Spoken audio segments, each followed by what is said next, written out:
Hi and welcome to Magic Numbers. This is episode number 43. And today, the day has come. We're looking at the first peek at the Heroes of Baldur's Gate draft data. Also, I'll be talking a bit about sealed today because, sealed events are coming, and very possibly, if I have a bit more data next week, I might do a sealed specific episode before the second round of the qualifiers. But I thought that since on Saturday there is the play-in qualifier in sealed, you might be interested in hearing some at least information about what's going on with the sealed there. But before we start, I would like to thank my sponsor, my freshly minted sponsor in mtgazone.com, uh, where I'm also going to write an article version of this seminar, or at least parts of it. And I would very much like to encourage you to visit them, give them a try. Apart from me, there's a couple of really solid limited players writing for them, including J2S Josh. Icky was writing a full primer on sealed, so that might be something interesting before Saturday for you to read. There's also some lesser known players like Paulo Vitor Damodorosa that are writing for them. Um, and there's plenty of content finding decks. Pioneer season is coming. I'm sure that they will have primers on something at least linked to Explorer, so you can get some ideas from there. There's the sponsor part. Now,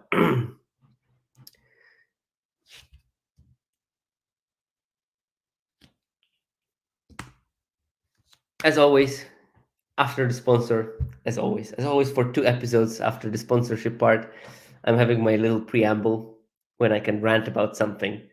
And today's preamble is that card evaluation is important, but context can change a lot. And this is all about Iron Golem, which has popped out as a card that does surprisingly well in this format, especially considering how poor it was in the AFR. So this is a card that was reprinted um, um, from the AFR, and in AFR it was doing really bad. No one wanted to play it. Oh, Eternal Last pick, but here there's some really solid players that are swearing by it. Now, before we jump into big conclusions, the card is not doing that much better than it was in the AFR when you think about it. So AFR had a slightly lower win rate than this format has. This format has a pretty high win rate in general, average of 57%, and I think it was slightly lower in AFR. In AFR, and Golem had 51.5% win rate, game in hand win rate. In this format so far, it's 57.5. I think there is a couple of things that make it much better than it used to be. One, uh, there is the guy that gives haste, and that's very good. So basically, you can haste it out and lava X the opponent from nowhere, which is pretty good when you play a very aggressive deck because they have to keep that in mind. Um, Second of all, you have several tricks that can give indestructibility, which makes Iron Golem quite good because then it can sort of be a potential potent threat. So it can do 5 damage on the block, survive, and then it has another attack to go in. So it can do some things. But I also think that another thing that is in its favor is that it's basically been a bit of a surprising card, and people didn't know how to play around it. I think that the current win rate of Iron Golem is, if not heavily inflated, it's somewhat inflated. I think that over time the card is going to revert to its mean, which means it will probably 2 percentage points maybe better than it was in the AFR. But there is a valid and important lesson um, in um, in looking at this card's performance, comparing it between AFR and this format. Now, first of all, one very important lesson is that content creators' attitude towards cards is immensely important in how community evaluates those cards. Like, I remember in the AFR in the early days, everyone was against that card. And if everyone wanted it to fail, they sort of proved that it failed. Now, if good players don't play a card, its win rate is going to drop because who plays it then? Well, people who don't know how to evaluate cards. or at least who don't evaluate the cards the same as majority of the grinders. If some grinders start playing it, obviously the win rate of the card is going to go up, because if good players play a card, they just have good win rates, independently if they play Iron Golem or not, because they also are good players. They can do much more with the same set of cards than a player who is just a beginner, for example.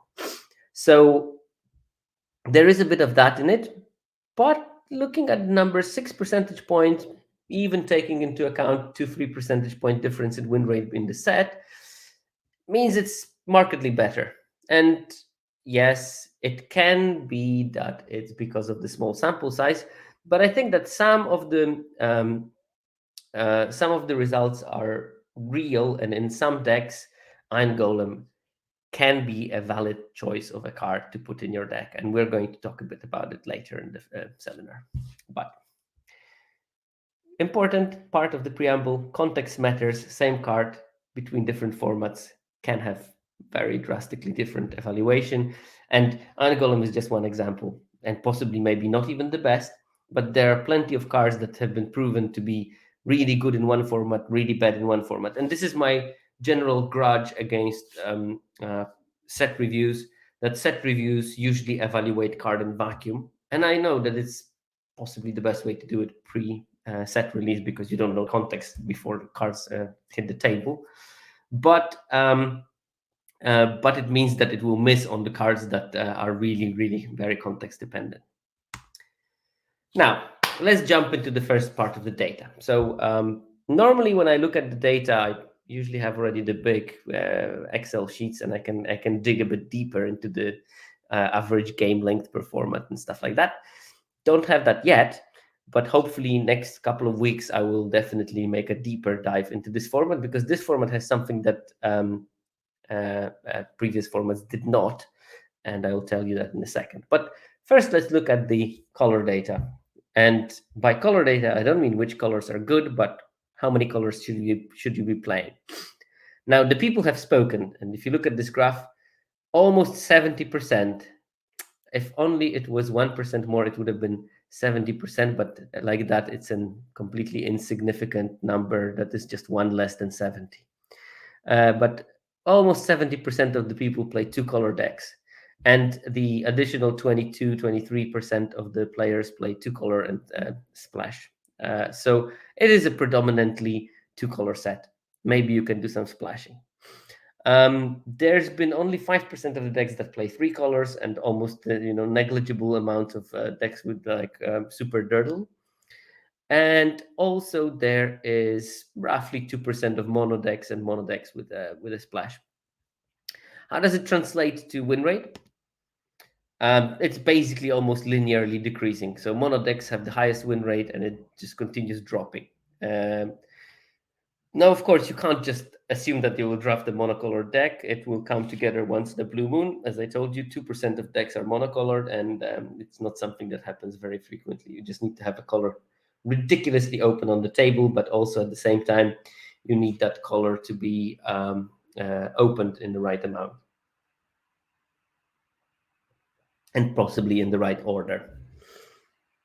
Majority of those monocolored decks, and especially those successful ones, were either white, black, or red. Just for your information, that mono blue was not particularly highly represented. Also, pro blue was not very strong. So mono white, I think, is the strongest deck. Mono black is probably the second strongest, and mono red is the third strongest. But then two-color decks and monocolor decks with a splash have almost the same average win rate. So as monocolor decks have a 60% win rate, monocolor splash 57.6, two-color decks 57.4. So two-color decks do perfectly fine. You have to keep in mind, this is a format with not so much fixing when it comes to lands, so it's not super easy to play more than two colors, and you should probably stick with that. Your mana base is going to be most of the time something like 9-8, maybe 10-7, maybe 11-6 if you're super heavy on one color. But these are not good mana bases. The lack of two-color fixing lands is palpable in this set. and that will probably exacerbate some of the problems that this format is facing. Two-color decks with a splash already hold 2 percentage points lower win rate at 55.2. Three-color decks go down by even further, by almost 4 percentage points from two-color and splash. So three-color decks have a 51.6% win rate. Notably, majority of the three-color decks are Timor Dragons, probably, that people try to draft in the early format. And they have a pretty bad win rate also. So they have around 49, maybe 50% win rate. So that it's not like the three-color dragon deck seems to be performing very well. Now, of course, I'm sure you can find examples of a good deck. It's just I'm talking like on average, they're not going to do particularly well. And then we have three-color in the splash, 51% win rate, four-color decks, around 44, 41% win rate, depending if it's splash or not. But these are based on small numbers, so that's also not a very valuable information. Just basically think very hard if you want to splash in your two-color deck, but most of the time stick with two colors. And if you see an opportunity of drafting mono white, go for it. That's the long story short. Now, there's, of course, this is a two-color format, so we can instantly start focusing on the two-color pairs and their popularity. So I first start with the data on how frequently people draft those two-color combinations.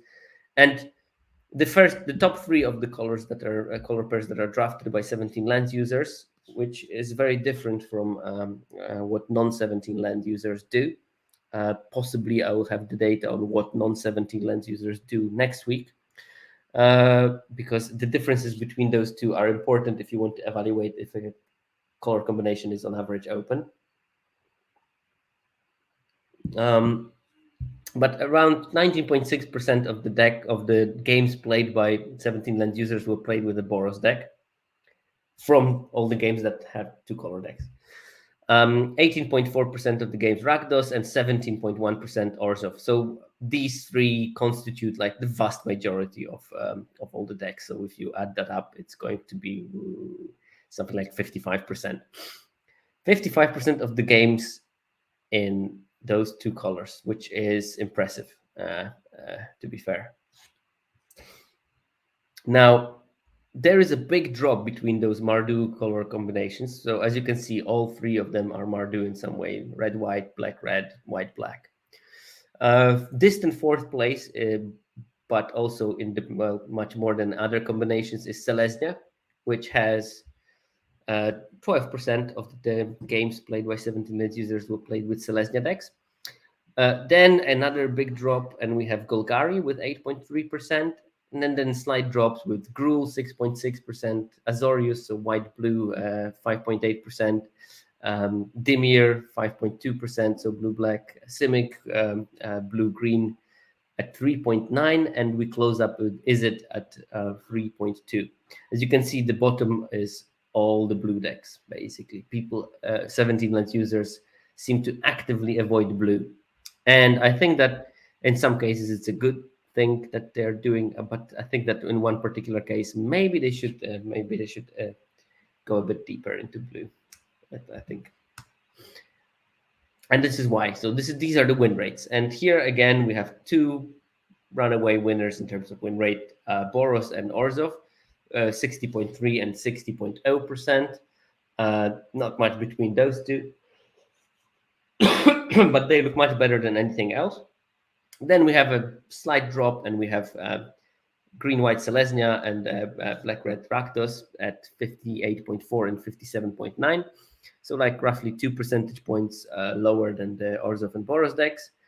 Then we have a slight drop, and there's Golgari at 56.7% win rate. And then we have a bigger drop, and we have Simic. So the first of the blue color combinations at 54.6. Another 1 percentage point lower, Azorius, the blue-white, 53.4, then Gruul, 53.1, Dimir, 52.7, and a massive drop at the end, and there is the Izzet at 49.4. So even the illustrious 17 lens users are not capable of squeezing out a win rate higher than 50% with Izzet decks. So yeah, basically when you look at that, Boros and Orzhov seem way better. So if you keep the Baldur colors and have white in the deck, that seems like the way to go. Third deck is also having white Selesnya, and it has really good numbers. I think it's maybe slightly underappreciated by people drafting how good Selesnya is in this format. Rakdos probably is a bit overrated because it's drafted quite a lot, but the results are actually lower than Selesnya. But it might be something to do with the people knowing how to draft Rakdos because it's almost the same as in AFR on common level at least. And then the decks that show promise to me of improving in the second part of the format are Golgari and Simic, which, Golgari has decent numbers. It's slightly below the other four, but it's promising. And Simic is, well, Simic is higher than any of the blue decks, and I think there is potential for us to build better builds of Simic and figure them out and boost that win rates ever so slightly, especially if people will continue to avoid blue and if that trend of avoiding blue is going to spread to also non-17 land users, which might take a bit more time.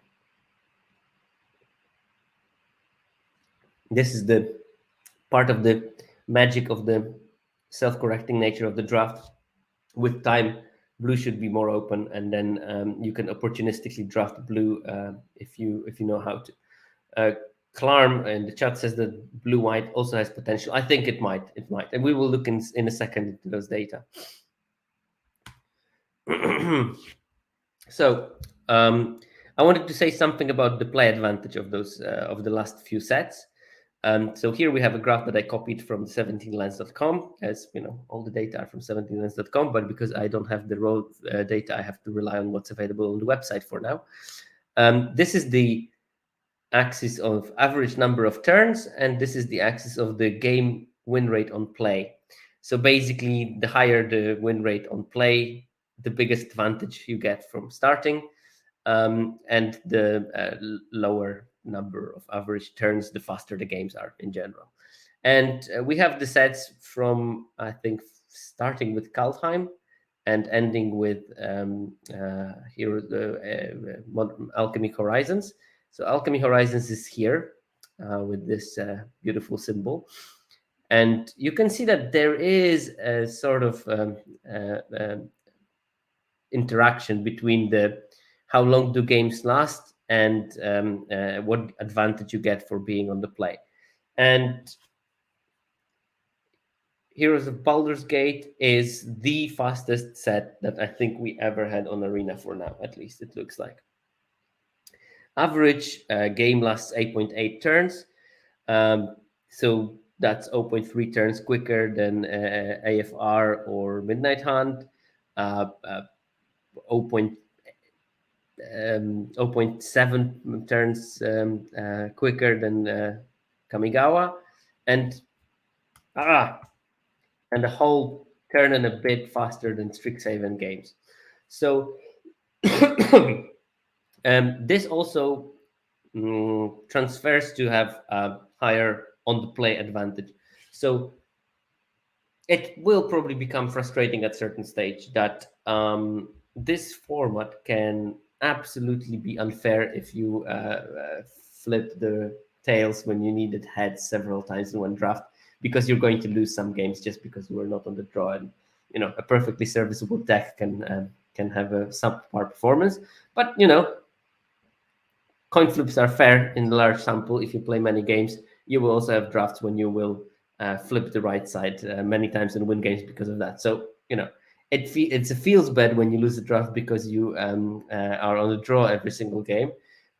But also keep in mind that you will have the drafts when you will be on the play every single game, and you will win more from those games. So just don't forget remembering about the upsides and not only focus on the downsides. I recommend this way of life in general. But also from my personal experience, I know that even if you play slower decks, barring some kind of absolutely mental opening hands, you can slow down the game and you can make those aggro decks play a long game where they don't feel comfortable. if you build your deck carefully, I think that you can avoid a bunch of this problem. There's a question in the chat from Mirror Breaker. Do these stats change in best of one? Now, they do. They do. I have to take a look at the data on the website. And there's so much clicking to get that to be visible. Okay, that's double feature. We don't want that. Dominaria, Drain. Wow, so many sets. Just last couple of. Oh, no. Okay, Korea AFR. Let's try it. Where do we have it? So it is actually even faster in traditional draft.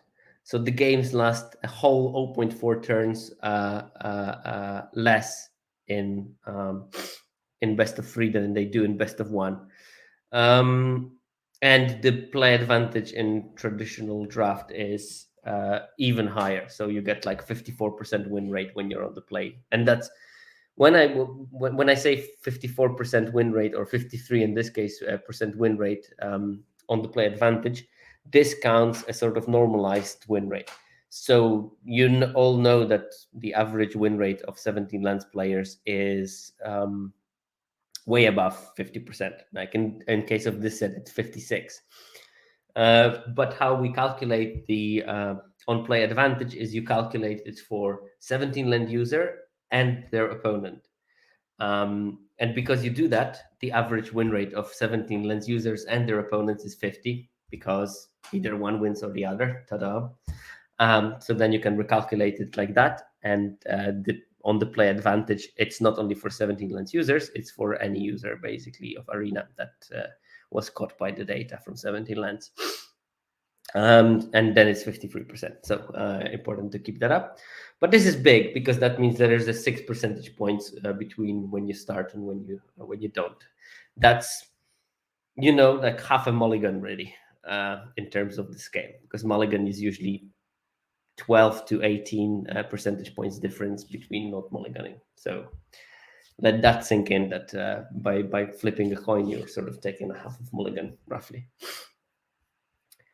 Okay, let's remove that from the question pane and move further. Where are we?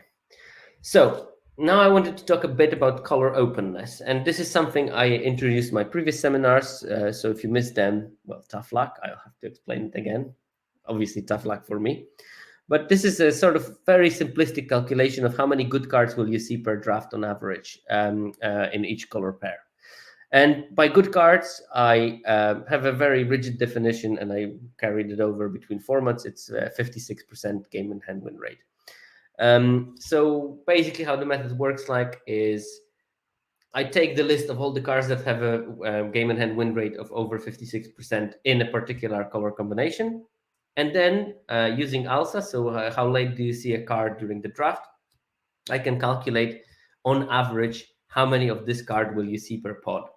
So if you see on average 2.4 of each common per pod, if you would, if it always will go around the table, this means that if you see a card as an alpha, average 4, you will see around 1.2 of this card, and so on and so on. So you can sort of calculate how many of the particular card will you see on average based on the ALSA.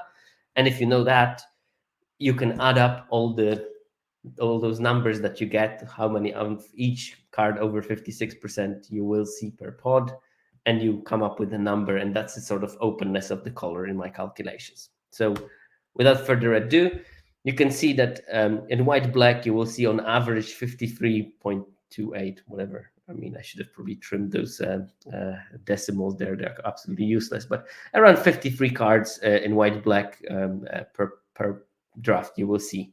So, even if you are a bit into forcing white-black, you have a pretty good chance of getting there, because there's so many good white and black cards around the table that you will make a deck. And that's probably why 17 lens users without knowing these particular numbers, but by seeing what's going around and which cards are good, will tend to draft white black and white red, which is the second one, that has 50.2 cards on average per pod, and then white green that has 47.45 cards per pod. That's interestingly, fourth archetype is not black red, which you would maybe expect from the win rate, but it's actually black green, and that's 42.7 cards, and then slightly less for black red, 40.6. I guess that, red is slightly more challenged, but it also maybe has slightly weaker cards. Then we have blue green. That's why I said that I'm pretty much hopeful for that color combination, because it has roughly 37 good cards opened per pod. And then there's a big drop off. So these cards were sort of dropping linearly until then. Now we have a shift, and only 20 cards in white blue that are seen per pod, that are having a game in hand win rate of over 56%. 14 for blue black, 9.5 for red green, and only 0.7 good cards per for a blue red deck. Now, this is a metric that has several biases, and biases are not bad if you are aware of them. Like, first of all, of course, winning color pairs will have more cards with win rate of 56% and more. I made that choice consciously to select that kind of win rate threshold, because I know that better colors will have more cards open because they have more good cards, because they are better colors. So I want to take that into account. But I mean, obviously, if I would have made that top 5 commons, let's say, how many of them do you see per draft and blah, blah, blah, you would come with a completely different number. Second problem with that is that there are very niche cards that have high win rate, and those cards will sometimes inflate how many of the cards you see open per pot. So, for example, if in white black the instant that gives +1/+0 and indestructible is definitely over 56% win rate in white and black, you will probably see 2 point something copies of that card, because it almost always wheels. So you see quite a lot of them. But obviously, you don't want 2 of those in your deck. So you see multiples of them per pod, but you probably didn't, like, only the first one counts. I don't want to introduce these additional caveats to my method. So I just show you all the cards, but some of them you don't want to have more than 1 copy in your deck. And usually the cards that you don't want to have more than 1 copy in your deck are the cards that are wheeling freely, so they will inflate slightly this statistic. But still, I think it's pretty useful. It's pretty useful in looking at how does this openness link to the win rate of the decks. And you see that the top 2 decks, the white black and white red, are also top 2 decks by win rate. And then we have Selesnya, which is third by win rate. So there's something there. Sorry. Oh, same color dots as my laser pointer, but laser pointer has a laser tail, so that's fine. And you can see that there is a link between how many cards are open and archetype win rate. That is, depending how you want to interpret it, either something like a sigmoidal curve, but it can also be pretty much linear. So the more open the color, the higher the win rate. But it also is partially linked, so you can't draw too many conclusions about them. Why I like to make this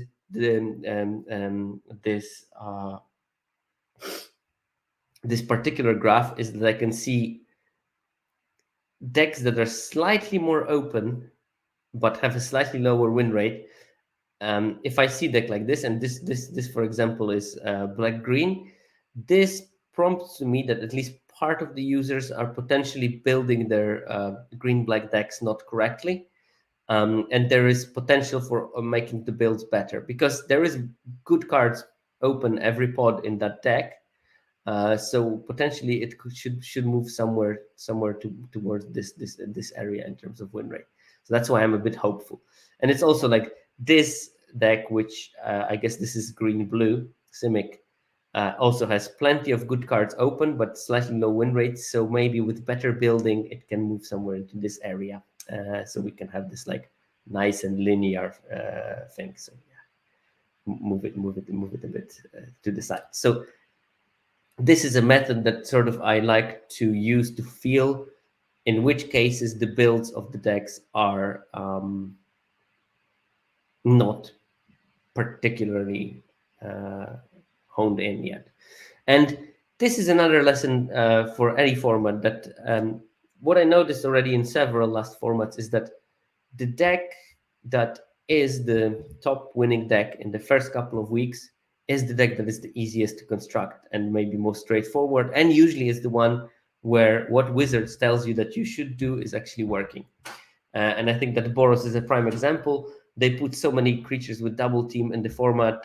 They put so many aggressive things that you basically can figure it out how to build it quite easy. Some fine tunes are, of course, necessary, but it basically does what it says on the tin. Every single white and red card tells you double team, and that's what you do, and that's what's successful.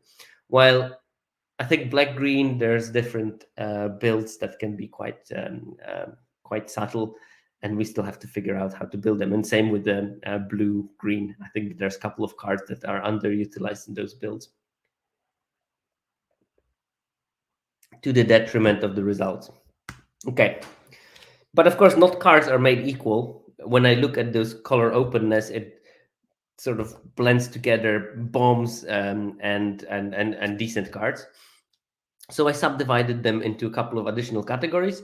I have bombs that are those are the cards that are having over 60% win rate, great cards that are between 58 and 60%, and good cards between 56 and 58% win rate. And just look at those, and you can see that white, black, and white, red. Red color is the bombs. They have plenty of bombs. So the obviously bombs are not necessarily bomb rares. It's just cards with win rate over 60. So these must have plenty of commons that have a win rate of over 60. And you can see that in the data. And there's a big drop off after white, black, and white, red in terms of those bomb cards. While, for example, like blue green has plenty of those good cards that just have over 56 to 58%, but much fewer of the over 60% win rate cards. So that's also partially why the difference between them might be slightly bigger. But interestingly, black green has a bunch of bombs, and this is again something that hints me that black green might be better, um, might be better than the win rate suggests. So if you want to, put yourself ahead of the curve in terms of what's going to be the hotness in 2 weeks, my speculation would be that there is money in the banana stand and there is potential for a higher win rate in a black green. Yes, Mike Gurney, blue red is just sad. So just a brief picture of the best cards in the format. So I start with the bombs, and there's definitely two bombs that are just like mental. One might even say degenerate, risking ostracism from Twitteratos. Um, that's the Hourglass Coven, the 3/3 that brings two 2/2s that become 3/3s, and whatever it does. It does a lot. So yeah, an insane card for 6 mana. There is the Lae'zel Githyanki Warrior, the 2/4 double striker for 4 that specializes for 1 and becomes this unstoppable force. Both of those cards have a 72.1% win rate. That's pretty sick for game and hand win rate. Then we have Prosper Tomebound, a black-red mythic, 68.1. Luca Mina, another specialized card, another mythic, 66.9% win rate. Minsk and Boo, very appropriately having 66.6 game and hand win rate. Clement, 66.1. No, Lae'zel is a rare, so I think the second rare on that list, I think. Wrathful Red Dragon, 65%. Chaos Balor, 64.8%. Horn of Valhalla, 64.5%. And Will, Pact-Bound Duelist at 64.4%. Now, a very interesting part of that data is that even though red is not the strongest color in general, there's 3 red cards and two multicolor cards that contain red on the list of those top 10. Yes, of course. Hourglass Coven is also a rare. How could I have forgotten it? Because it should have been a mythic. I mean, who made it a rare? Why? I don't know. But thank you very much for the reminder, ADNX3. Now, even though white is the best color in the format, it seems only three white cards on this list, and then sort of five red cards. There's nothing blue, none. Even the bombs failed it, but probably it's because when you have blue bombs, you also have to play blue support colors, and that doesn't bring up the win rate so high. There are some slightly further down, so there are good blue rares, but just not to the same level as the rest. Hourglass Coven is really the only black mono black bomb. Prosper is the second one that has black. And there's also only Lucamina is the green card on that list, really, and Misk is a multicolor that has green in it. And yeah, white, Clement, and Lazel, both of them relatively cheap cards. So, oh no, and Horde of Valhalla, which can be either cheap or expensive, depends how you play it, because it's an X spell. So these are the bombs of the format, basically. And two above, head and shoulder above, um, above the rest. That's Hourglass Coven and Lazel. Yes, very good comment from Zaki Kagan, who says that note that Tasha isn't on this list, and that is a bit of a surprise to me because Tasha seems like a pretty busted card. We can actually go on analytics. Well, I mean, I can go on analytics and check where is Tasha on that list. Premier draft, game and hand win rate.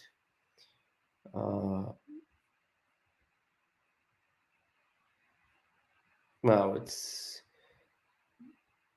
quite far that you have to go. So Tasha is like maybe 17th with a game and hand win rate of 63.3. Now, this is also like after the first two and then several, these numbers flatten very, very highly. So if Tasha gets a boost of 1-2 percentage points, she will be on that list.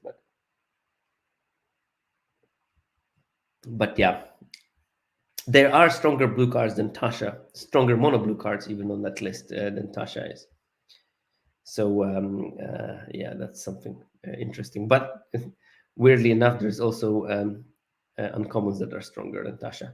Actually, Cyan Evokers are a blue card that have a higher win rate than Tasha, although it is sort of a blue-red card if you think about it. Okay, now let's move to the uncommons. And here we have a bunch of white cards already and a bunch of black cards and one green and red card peppered in. So in terms of best uncommons, and I think also in terms of best commons, white and black are head and shoulder above the rest, and that's probably the secret of why those decks containing those colors are so good. So the best uncommon is Rasad, Monk of Saloon, and very close behind there is Sea Tower Imprisonment at 64.2 and 63.8% win rate. And when I looked at each archetype, I saw that these cards just swap. They're all Rasad is the best uncommon, and Sea Tower is second, or Sea Tower is the first in this archetype, and Rasad is second. Like these cards are really, really better than anything else. And it's a bit surprising to me in terms of Rasad and also Sea Tower Imprisonment. I thought that these cards can be blown out quite easily in this format and that they will be strong, but maybe not as strong as I thought. And I was very wrong about that. It seems like even though they are fragile, these cards can still post good numbers. And I played against Rasad and was just always backbreaking somehow.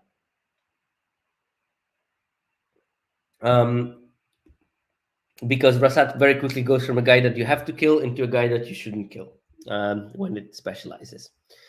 Now, these cards, I would expect that their win rate is going to go slightly down as the time progresses because people will learn to play better. People will learn how powerful they are, and they will also prepare better for those cards in their decks. So hopefully, their win rate will drop slightly because when you think Rasad is just like percentage points out of top 10 of the best cards in the format. Now that's pretty strong for an uncommon. And then we have like little chasm of 2 percentage points. And we have a bunch of cards at around 61, 62, 60% win rate.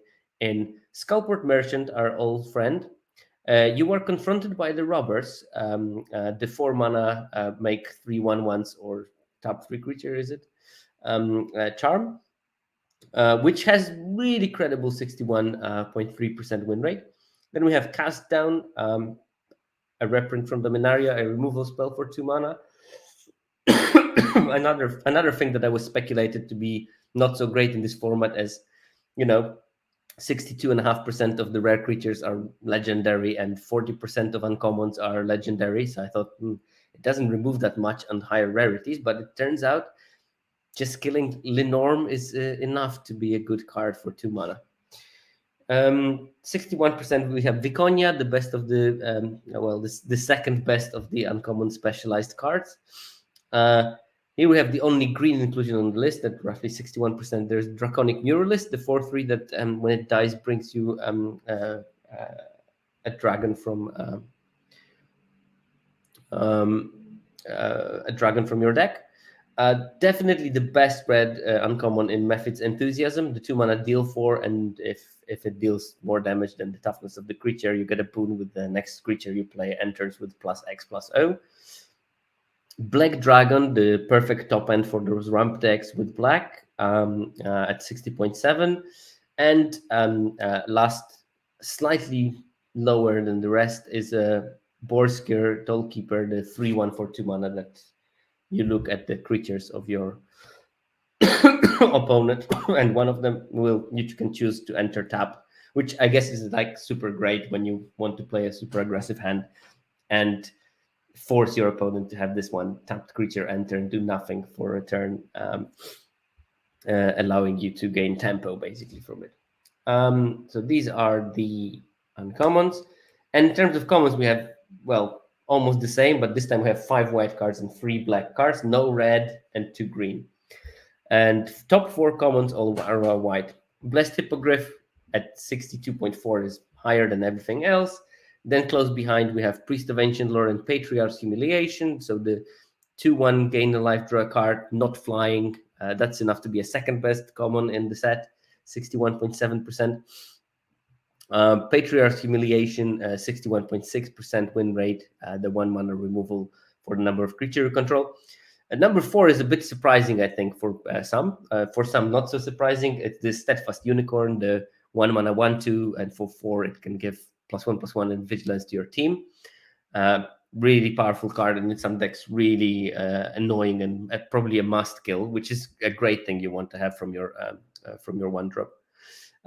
Then we have the first non-white card, Guildsworn Prowler, the 2/1 Death Toucher at 60.7 as well, but slightly lower than Steadfast Unicorn. Then we have the first of the green cards, Underseller Myconid, the 3 mana ramp creature that gives any color of the mana and makes 1/1s when it enters the battlefield and dies. Then second black card in Shagavan, Shambling Gust. What doesn't this creature do? Ramps you, kills something. Brilliant. I think very important if you want to play decks that want to go long, because having Shambling Gust as your 1-drop is so helpful in so many games, because you can basically block very powerful attacks just by having Shambling Gust standing there and defending. Grim Bounty 60.1, Flaming Fist Duskguard, the 3/1 that gives you a boon, and next creature enters with a +1/+1 counter. Now, notice that 9 of those commons are having higher game in hand win rate than the 10th best uncommon. When you think about it, outside of the Rasad and Sea Tower Imprisonment, commons have the same game in hand win rate as the top uncommons. So this is suggesting to me that the format is really, really, really tilted on powerful commons. Even though there are bombs, still the fact that top 10 commons are having the same win rate basically as the top 10 uncommons is very telling. And number 10 on the list is Dread Lenorm. And then again, this sort of points you towards strategy for green, and top two commons of it are Underseller, Myconid that ramps you, and Dread Linworm that is probably the best reward for ramping. So yeah, you can draw some picture out of that already. Okay, so now I'm going to do this for all 10 archetypes, where we basically are going to look at commons, where we're going to look at the best common, something I call a hidden gem. And hidden gem is a card that has a decent win rate, but also a high alsa. So it means you will see quite a lot of them in your draft. And a trap, which is a card that has low alsa, but a very low win rate as well. So you have to pick it highly, and then it doesn't give you rewards. And then we do the same with uncommons. Plus, we were going to look at the win rate of the signpost uncommon.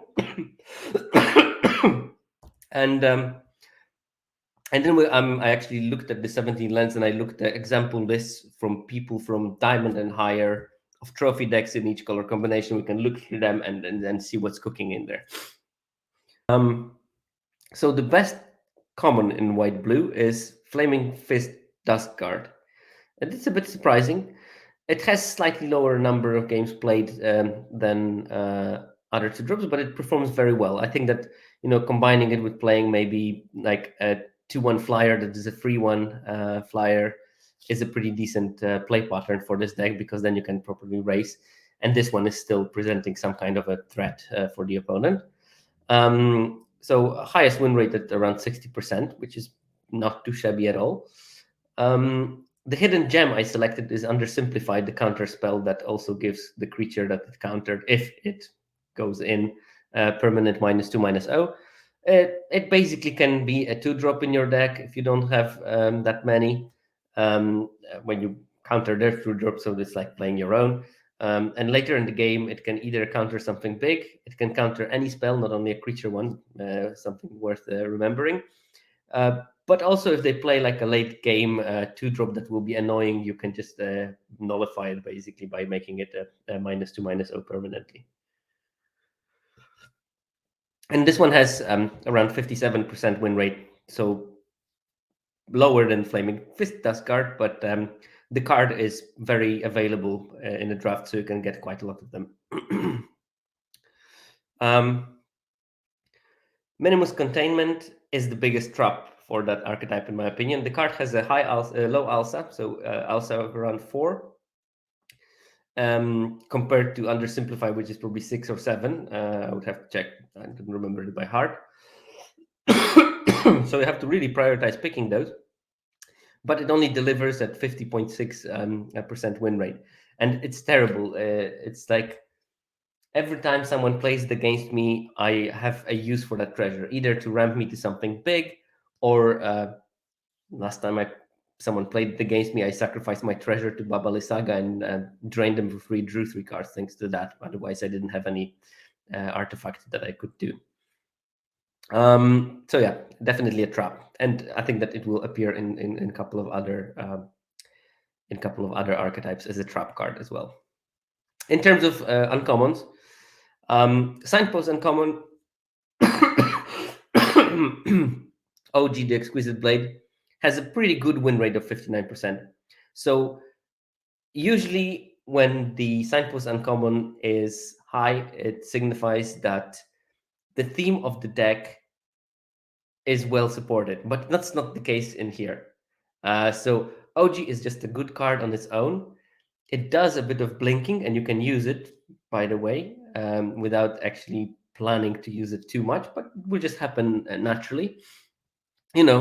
You play OG, and then you can, later in the game, you drew a young blue dragon. You can basically cast the draw spell, cast the dragon, and blink OG, and then scry 2, and then gain 2 life, which is great. So the theme of the blue-white is supposed to be blink, and all the blink cards are doing terribly. I guess that OG is good despite the theme not being well supported. Now, archetype star is Rasad, Monk of Saloon. But if you notice, it has a lower win rate than Flaming Fist Dust Guard, which is a bit weird. But 59.6% win rate That card is going to appear quite a lot of time. And if it doesn't, then probably it's the second best uncommon in the white color combination. Hidden gem I found is Ray of Frost. Unlike lots of other charm sleeps and other things like that, Ray of Frost has pretty decent numbers, and it's taken quite late, so probably worth looking at the card a couple of times. The biggest trap, and that tells you something about the theme of the deck, is Pegasus Guardian. This is a 6-mana 3/3. And it has an adventure that lets you blink something, and also at the beginning of the end step, if a permanent you control left the battlefield this turn, create a 1 white Pegasus creature token with flying. Now this card is really high, low alpha, so it's picked quite highly by the community, but it only has 50.2% win rate in blue-white. And this is weird because this card has a really impressive win rate in every single other blue archetype. It's bad exclusively in white blue. I still didn't figure out why, but in other archetypes it has a win rate of around 60%. So very weird. Okay, and here is the example of the deck I found that trophied recently and was blue-white. You can see a couple of Patriarchs, Humiliation, Steadfast Unicorn, a bunch of free ones like Borsker, Tollkeeper, and Flaming Fist Duskguard. 2 undersimplifies to help you deal with the early game. Couple of Soul Knife Spies, which are actually performing not terribly in this archetype. Lizard Fork Librarians, so basically the Imperial Oath at home from this format. There is a Rasad. There is even weirdly Minimalist Containment Charmed Sleep combination here, so why not? You hear something on watch, which can be used as a removal, but also can be used as a pump your team thing if it's a late game. And then we have a bunch of 5-dropping flyers, 2 young blue dragons and 1 juvenile mist dragon. 2 air cult elementals, so the 6-mana 2/5 flyers that bounce something, and a big top end in Sword Coast Serpent, this 7-mana 6/6 that also works as a tempo kind of trick in the early game when it can bounce something. So quite a sweet deck, and it trophied, and probably this is something you want to look at. A bit of value, a bit of tempo, a bit of disruption, and some top end to finish the game. So that kind of stuff you want to put in your white-blue decks. White-black. In terms of the archetype star, Priest of Ancient Lore is head and shoulders above everything else. Win rate in that archetype is 65.2, which is insanely high when you think about it. Doesn't need flying. It's good without flying. Just drawing a card and gaining life is just brilliant. Now, hidden gem, and it's not very well hidden because it's the second most winningest card in this archetype, is the Steadfast Unicorn at 63.7. But this card still goes late. And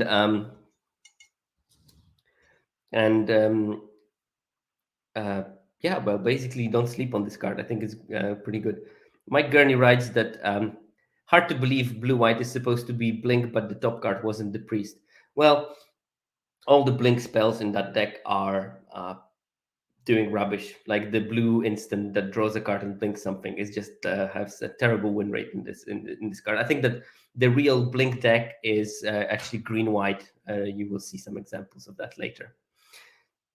And the biggest trap I found was the Flaming Fist Officer. Now, this card is not drafted as highly as Minimalist Containment was, so it's slightly less prioritized, but still people seem to love it. And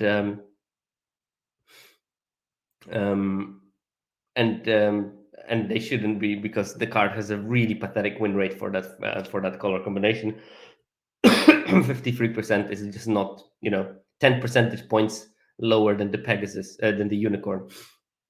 So you don't want to be playing that card at all, even though allegedly white-black's theme is creatures leaving the battlefield. That's definitely not what this deck wants to be doing. It wants to be value attrition, and that clearly is visible from the Priest of Ancient Lore being the top common.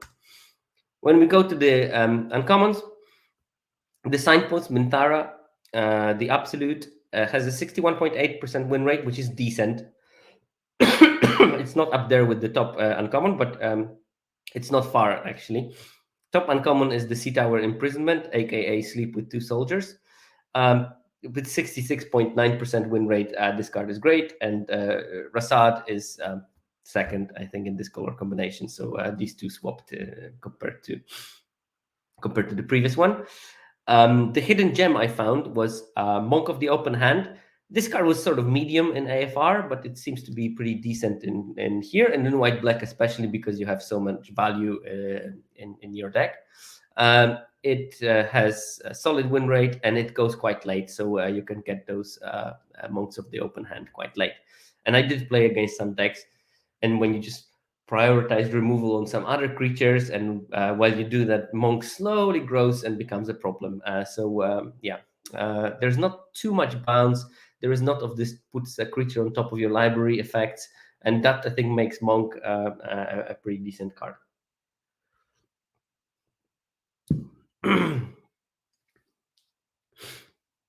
Bird Person. So the white 3/3/4 drop, which blinks a creature, isn't performing well, even in the blue-white archetype. I wouldn't say even. It's just like blue-white really doesn't want to be doing the blink stuff if it wants to win. So let's look at blue-white commons. Where we find it? It is. I'm scrolling and I didn't find it yet.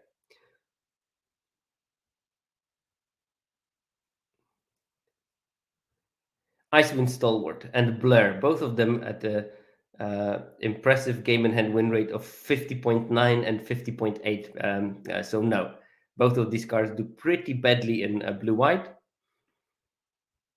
Let's look somewhere else. Yeah, in white-green, Icewind Stalwart has 57.8% win rate. So the white 3/3/4 drop is probably a much better white-green card than it is a white-blue card. And I think blinking is much better in white-green than it is in white-blue. The theme that the wizard set is basically a sort of a trap. A trap in this archetype, on the other hand, is the Bronze Walrus.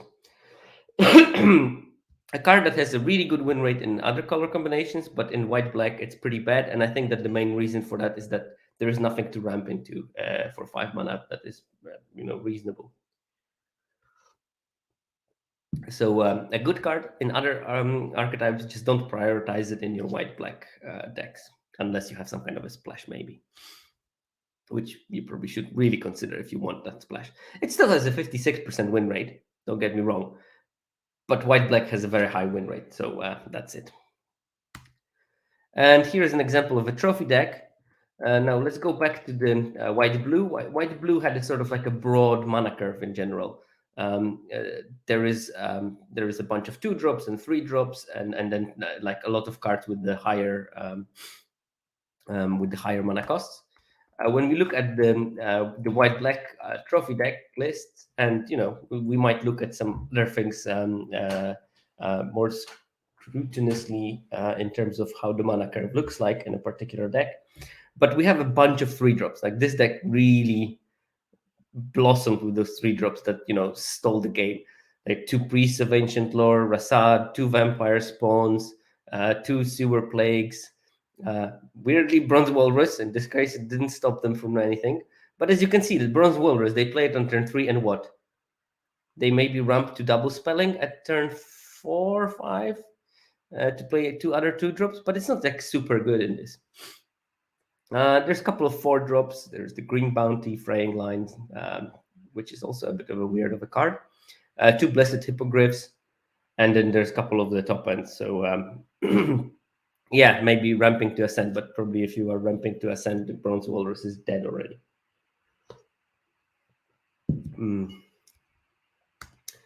Okay, white-red. This is our top top deck. Archetype Star. Blessed Hippogriff, 63.1% win rate, quite high. Card is really good. Like both Blessed Hippogriff and the one black mana combat trick that gives indestructible, in my opinion, are amazing cards to play with particular type of double team. Like the 4 mana double team card that when it attacks, it taps something out. Um, the problem with it is that you have to attack to get your double team. Now, usually a turn after you played your double team creature, you will have one more mana than on the previous turn. Um, so so if you played your 4 drop that taps the creature when it attacks, they might have another blocker for it ready, lined up. If you manage to play your land, you can use the Tyr's Blessing, so the adventure part of the Blessed Hippogriff, protect your double team creature, make it survive the combat, maybe even kill the opposing creature, and yours survives, and play the second copy of it. And it will work with every double team creature. So that's like a big advantage of the Blessed Hippogriff, that by curving naturally you will have one more mana on the turn after you play the double creature. And if you manage to attack with it, you make it survive and stuff like that. The hidden gem I found here is the Iron Golem. It's the second highest winning rate card in the color combination, in the best color combination, with 62.7%. And I think that majority of Iron Golem's hype is from playing it in the white-red decks. And I think that things like Blessed Hippogriff have a lot to do in this situation. It also has something to do with you're so aggressive that you're going to be rarely attacked back. So Iron Golem might not have to be doing the blocking duty, which is usually annoying for it. And when you attack, you can plan your tricks around it. But another card that I think is quite important for it being played is the 1 mana Kobold that gives creatures haste. Because slamming it down as a 4 drop that instantly attacks is a very different story um, from not doing it. Jordan says that this is a small sample size, but so let's ignore Jordan and let's move to Young Red Dragon, which is a trap. Oh, you meant the young dragon that is a trap. So Jordan is a famous proponent of Young Red Dragon, has done it on 2 podcasts separately. So I selected this card with Jordan in mind. The card has a very low win rate, 54.8% in white red, that has an average win rate of over 60. And it's picked reasonably highly, actually. So people like their Young Red Dragons, but at least in white red, the card just doesn't do it. At least the average arena user does not know how to use them. Now, if the Jordan figures out how to make trophies with Young Red Dragons, kudos, and I wouldn't be surprised because Benji is an excellent player. But I'm pretty sure that as the format matures, his strategy of trophying with young red dragons in his pool would be to leave them in the sideboard, basically. Okay, so these are the commons. Yep. Uncommons. The Signpost Uncommon has 59.9% win rate, which is slightly below the average, which means it's decent, but not amazing. So yeah, you should still play it, but you shouldn't go overboard with prioritizing it. Again, the Sea Tower Imprisonment and Rasad swapped here. So Rasad is the top archetype, and Sea Tower Imprisonment is the number 2 here. Card is busted, as we discussed. Hidden gem I selected is You're Confronted by the Robbers. It has a decent 61% win rate. And the card is going slightly later. I think the people are low on it for some reason, even though the numbers it's posting are quite high. I think I've seen today Ethan from Lords of Limited not picking it because he said that the card is not fulfilling his what he was hoping for it to be. But it seems to have decent numbers. I think both of the modes can be used quite successfully, actually. Clearly, some people figured out how to use them, Mike Gurney. Even you, if you were not impressed by it, that's fine. It may be that your plans are not well aligned with it, but clearly, some people figure out the plans that give it a pretty decent win rate. And as I said, somehow people are not on that card, so you can still draft it relatively late. And I'm talking, like pick five or something, which is decent to get a card with 61% win rate as pick five. The trap as an uncommon level is a Dragonborn emulator. It's funny because I've been doing this presentation today. Later, I went to Twitter to tweet about me doing the seminar, and I saw a tweet from yesterday from Corticals, where he said exactly about the this and Minimus Containment as being two biggest traps in the format, and literally data confirms that. So I'm sure that Alex is quite savvy with data usage now, so he used it. But I'm glad that that he spoiled the contents of my seminar. But yeah, Dragonborn Emulator is quite highly picked by the community. It has a low win rate. Just avoid it. I don't think it does just enough for 4 mana card. The boon that is so good on the Flaming Fist Dustguard with +1/+0 when you play it on turn 2 is not exactly the same on turn 7 when your Dragonborn Emulator gets killed by something. So keep that in mind, that those boons are much better when they are being played early.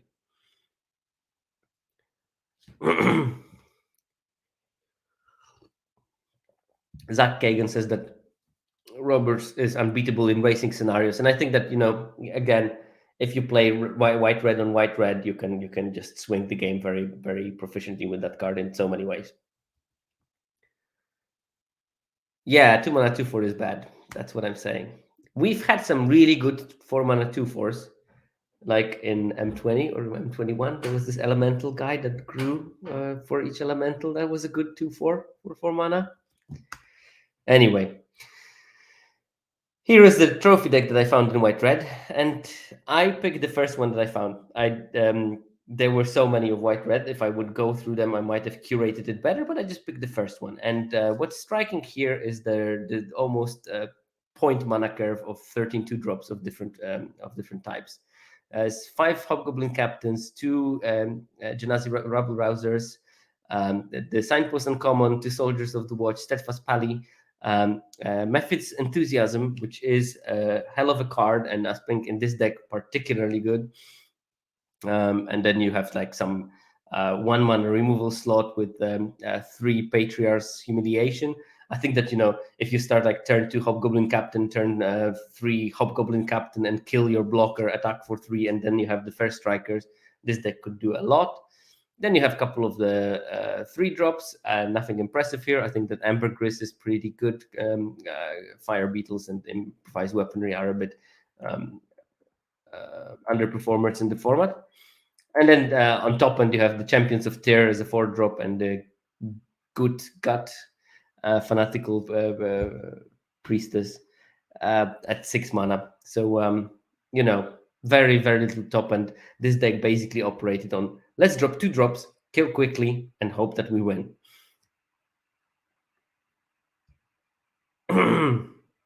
Okay. White green. Best commons. Top common, Underseller Myconid. 62.7% win rate also shows you that you might actually want to less focus on the life gaining synergies and get them sort of by the way, but maybe more on ramping into big things. Especially that I think that the second things were maybe Hill Giant Herdgorger and Linorm are there in the top commons. So I think that you want to drop big things, and maybe have this sort of like a fake aggro plan in the beginning when you just put a couple of free ones on the board and start putting pressure. And once the opponent stabilizes, you just start dropping chunk, and that's how you win. Hidden Gem at 60.9% win rate, but smallish sample size, so be wary about it. Is you hear something on watch, the +1/+1 to all creature, or 5 damage to target attacking creature for 2 mana, so the sort of dual mode on that card. The biggest trap is Minimus Containment, 53.1% win rate, and again, Alsa of around 4. So highly appreciated card that doesn't deliver. Signpost uncommon, Trelasara has 57% win rate, which is not amazing. It's like middling. Don't prioritize the card unless unless you have some really tuned deck and you really think that it will be better. But like first picking it is probably not a very good option. Prosperous Innkeeper is the archetype star. 63.4% win rate, so actually higher than the Myconid. Already impressive. And this points me to, first of all, Innkeeper ramps, but also allows you to win races, even if you start on the back foot. It gains you just enough life to sort of keep you in the game, and then you can start dropping the chunk and winning. Hidden Gem is, again, you're confronted by the robbers at 61.6% win rate, and that's a pretty good win rate for that archetype. And the card is underpicked. It works very well here. I think that especially you hear something on watch is a Hidden Gem at common, and combined with you're confronted by the robbers, the 3/3/1 ones that become 2/2s can become a real threat. And especially that in this time, you might have 6 mana, so you can activate the pony, play this one, and all of a sudden you make a mini overrun, basically. Oh yeah, and the mic on it also with Innkeeper is great, and the mic on it with you hear something on watch is also great because it makes things bigger. And I'm pretty sure that the Unicorn is really good in that archetype as well. The biggest trap I found was Emerald Dragon, 6 mana, 4/4 flying trampler. I think it just doesn't do enough. You don't plan to have an evasive game plan, so the 4/4 flyer is just a one-off. It won't do enough damage. And for 6 mana, I'd probably rather play a 7/6 creature that gains you 3 life than the 4/4 flying trample. The win rate 53%, pretty low. While the card is highly prioritized by the users. And here we have the trophy, and this is the one that I by accident discovered, the white-green blink. You can see that it's a balanced mana curve with 2 really strong bombs at the top end of the curve, with Suna's Intervention and an Ancient Gold Dragon. It has like 2 Owlbears, Devoted Paladin, 3 Icewind Stalwarts, so the 3/3s that blink, 3 Priests of Ancient Lore. Underseller Myconid is another creature that you might want to blink to make another 1/1. Rasad, you might want to blink to upgrade the creature it's tormenting at the moment if it's not specialized yet. What else? Flaming Fist Dustguard, you can also blink that to get the boon again. So plenty of things that you can profitably blink, especially like the Owlbears, or even if you feel that you're wide enough, you can do the Devoted Paladin blink and give your creatures +1/+1 in vigilance. So yeah, a lot to do there. And notably, this deck has 3 super powerful bombs in Horn of Valhalla, Ancient Gold Dragon, and Suna's Intervention. So that might have helped in trophying, but it looks pretty solid in general. And you see here we have the situation when we have 2 Underseller Myconids into Owlbears, and that's like a really solid curve when you play turn 3 Myconid, turn 4 Owlbear, and then you draw more gas and you can keep on putting pressure. Blue-black commons. Well, the archetype star is Grim Bounty at 58.5%, but keep in mind that's not a super high win rate, like 63 in the white-red, 65 in the white-black as a top common. Even blue-white had around 60% win rate top common, and this one is only 58.5. But Grim Bounty is a solid card. We know it. At least you should know it. The hidden gem I found here was actually Soul Knife Spy, another card from AFR, and it has decent numbers. I think it's probably better in here than it was in the previous format. I think that a bunch of those -2, -0 tricks make it so much better, because Soul Knife Spy, it warrants being blocked. So if it wants to be blocked, you can blow up opponents by those -2, -0 tricks quite efficiently, because you can, for instance, if they block a Soul Knife Spy on a 2/2, you can give permanent -2 to one thing, and then temporary -2, -0 to the thing that blocked it, and it kills it, because 3 power is probably enough to kill something. Otherwise, you wouldn't be attacking and stuff like that. So Soul Knife Spy has solid numbers, and actually people are quite low on it. Blue black can win, but it doesn't win much. But I think that there might be some builds that are, okay. And if you want to learn how to play blue black, I think Ethan right now is on the burner of forcing blue in drafts, and actually having decent results. So maybe that's where you should look. The big trap I found in this color combination is playing Prophetic Prism. It has a very low win rate of 48.7, and it doesn't seem to be doing enough. So probably don't play it. That's my guess. You probably don't want to splash it. You want to lean on that open blue if you are actually so inclined to play it. So yeah, that's the thing.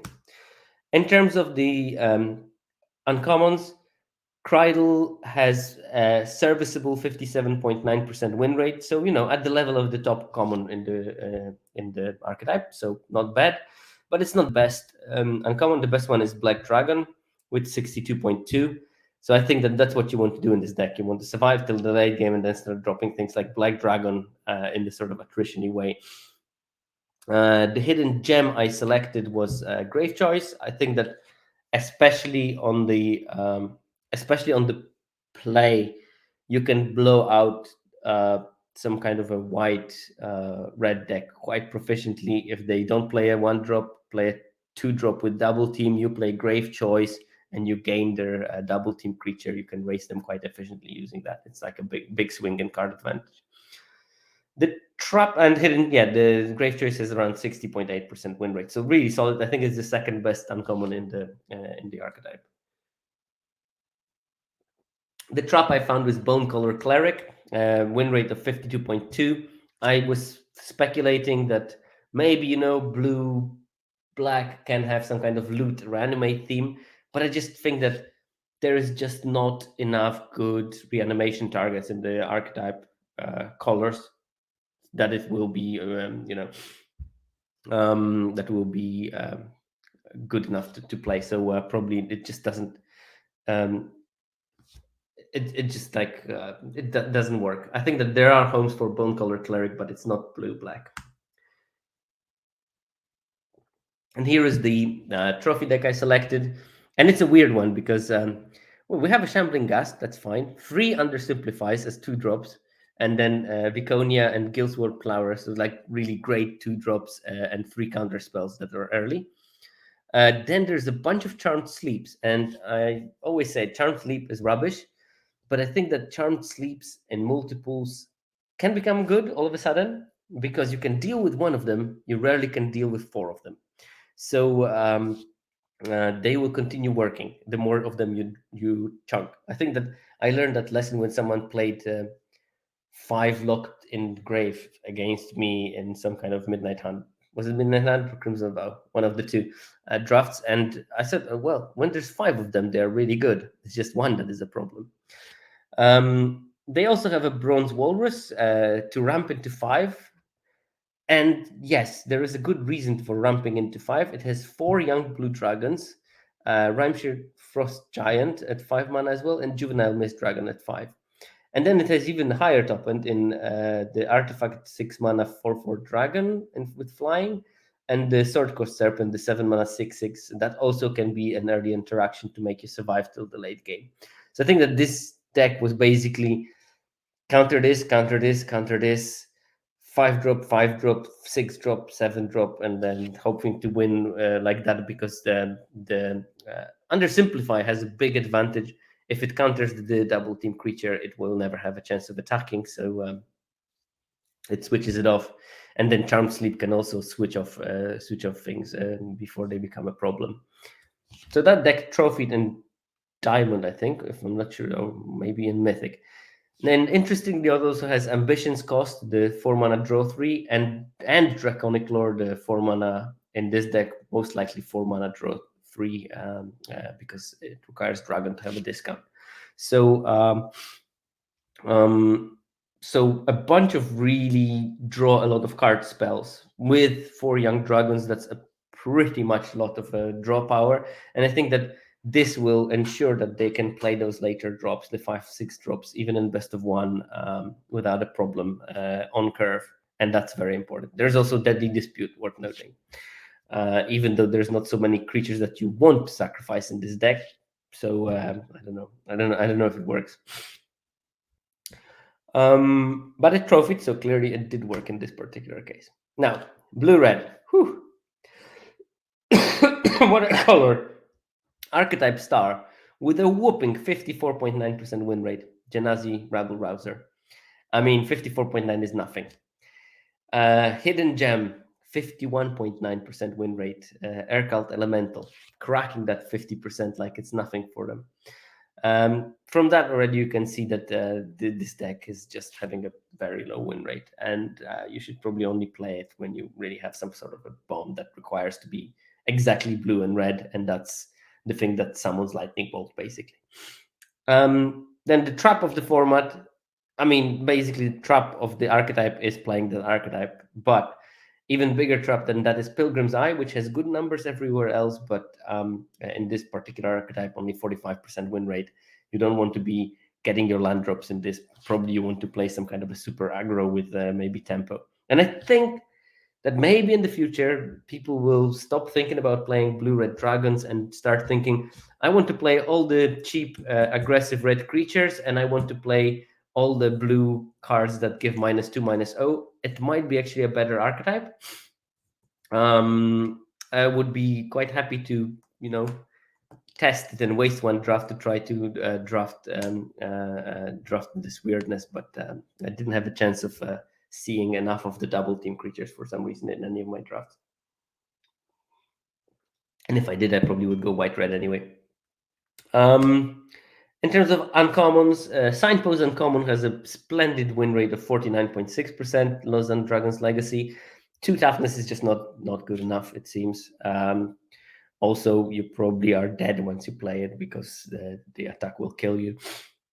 What it does work in the archetype is Mephit's Enthusiasm, 58.3%, judging how low the win rate of the archetype is pretty decent. Hidden Gem, I didn't find a Hidden Gem.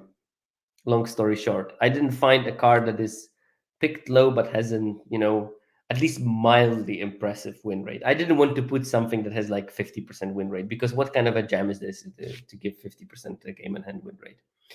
The trap is Dragonborn Emulator again, another archetype where this card does not perform well at all. I did find a trophy deck. It took me a long time, but I did find a trophy deck. And this one actually is operating on the Dragon Synergy, but it does contain Young Red Dragon to Jordan. So it's a weird deck that has a mana block rather than a mana curve. It also splashes white for Laser, or is it Laezel? I don't know how to pronounce it, but okay, it doesn't matter. The 2/4 double striking specialized white bomb.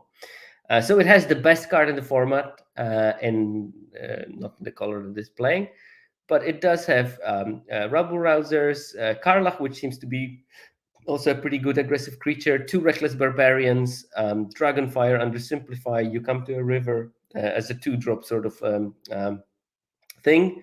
Now, the smartness of this deck, and I mean, kudos to the person that built it.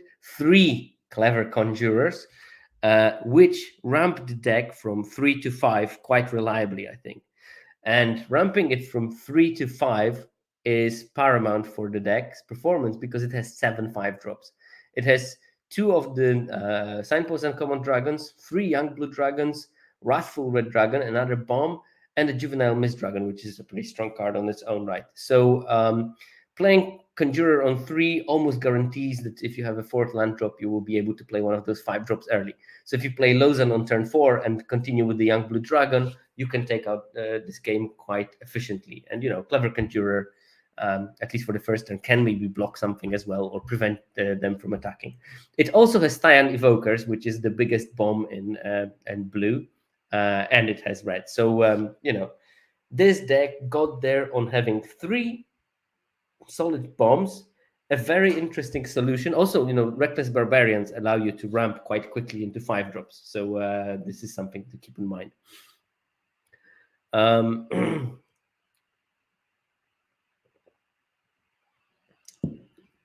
So yeah, I think that I can say lots of bad things about blue-red decks in general, but I think that this trophy deck that I found here is a bit of a gem.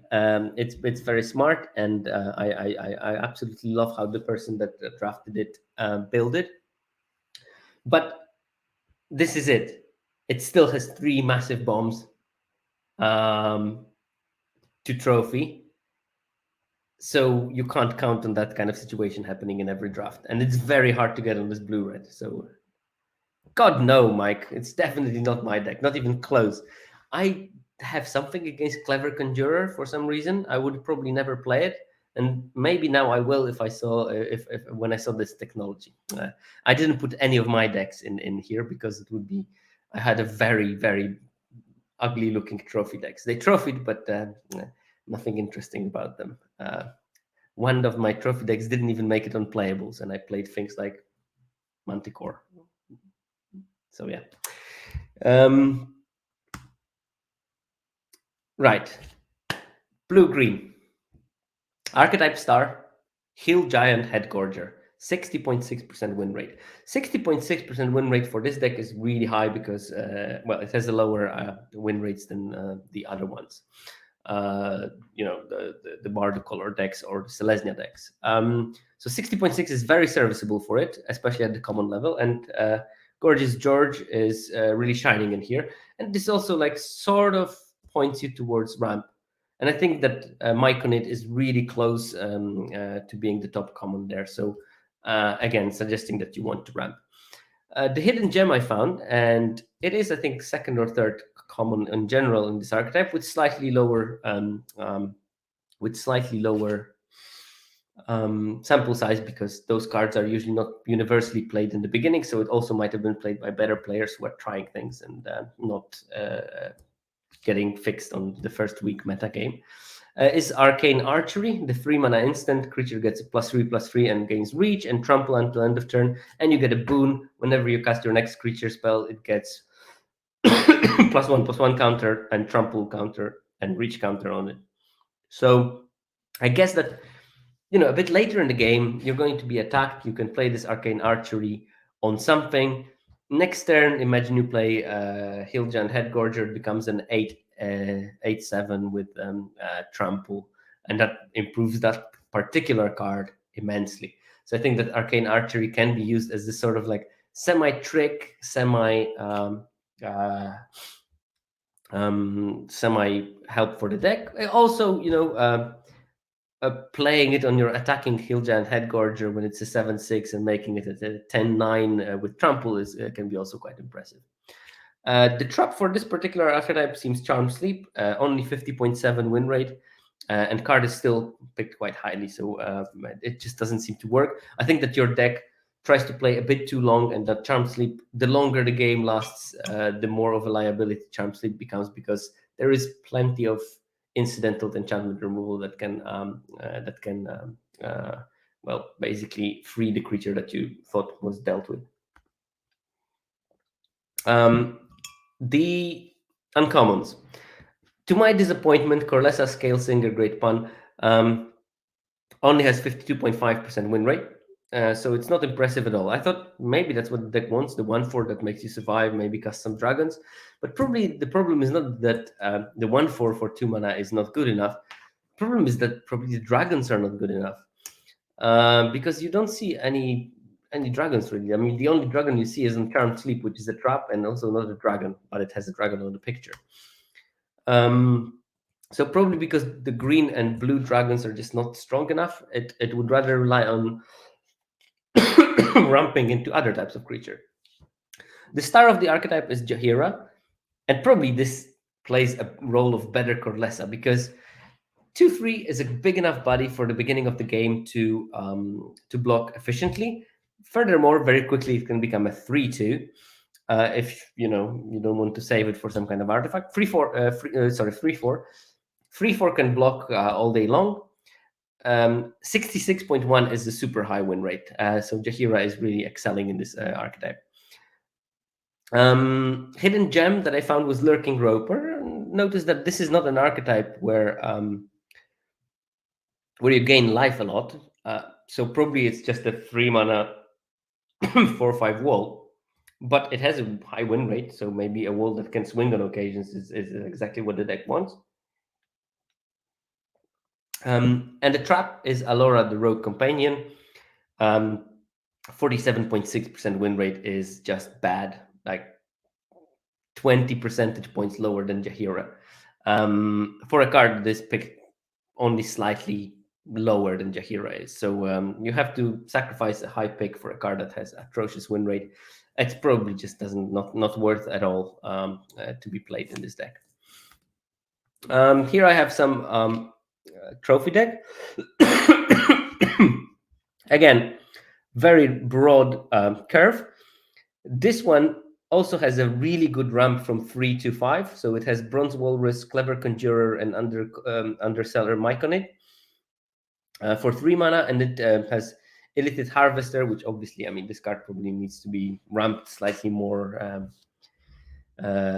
smartly.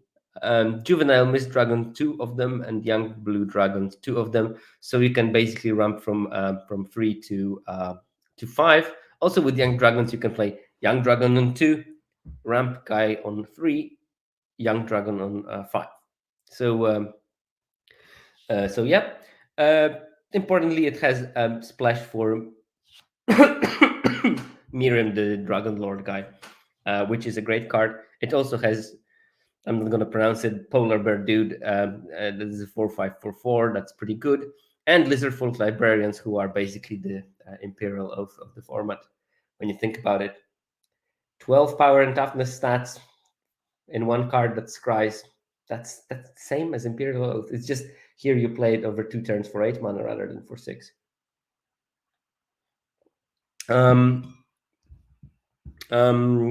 Yeah, and the rest, a bunch of arcane archeries, for example, to maybe win some battles. Owlbear Shepherd is a sort of value accrue engine. Plus, it's a pretty decent blocker as a 1/4/4/4. If it will, like block a couple of times, draw you 2 cards, you're perfectly happy with playing a card like that. And someone managed to trophy with that deck. But so kudos on them. Black Red. Okay. Top common, Grim Bounty, which is not that surprising. Grim Bounty was always good in this deck. It's probably slightly better in this reincarnation than it was in the AFR.